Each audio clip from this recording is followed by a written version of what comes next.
Oui, effectivement, peu après l'annonce publique des premières conclusions de ce rapport, le ministère russe des Affaires étrangères a publié ce communiqué dans lequel la Russie se dit déçue par ces conclusions et dénonce un rapport politiquement motivé. Dans le même temps, la Russie déplore aussi le fait qu'elle n'ait pas été davantage associée à cette enquête, que ses conclusions à elle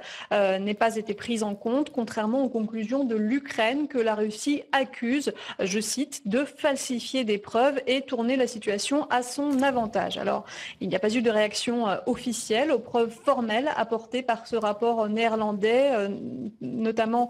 les enregistrements téléphoniques, les photos, les vidéos et les témoignages tendant à prouver que le missile Buk a été amené depuis la Russie vers le territoire contrôlé par les séparatistes, depuis lequel a eu lieu ce tir. Tout juste le porte-parole du ministère de la Défense de la République populaire autoproclamée de Donetsk, Édouard Bassorine, a affirmé que les séparatistes ne possédaient pas ce type de missile et n'auraient pas pu procéder à un tel tir. Elena, quelle est la version des Russes?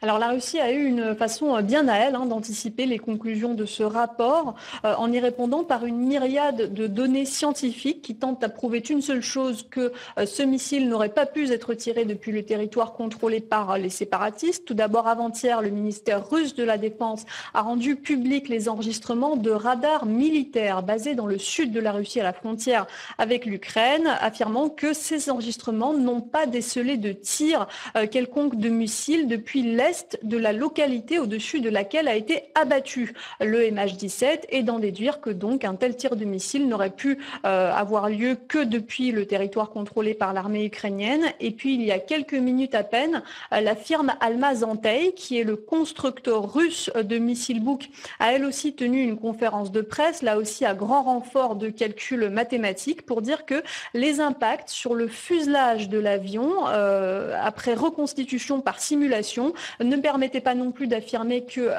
le missile Buk aurait été tiré depuis la région contrôlée par les séparatistes. Seulement voilà, Almaz Antey affirme que ce tir, d'après ses conclusions, aurait eu lieu depuis la localité de Zarochenskoye, que la firme prétend avoir été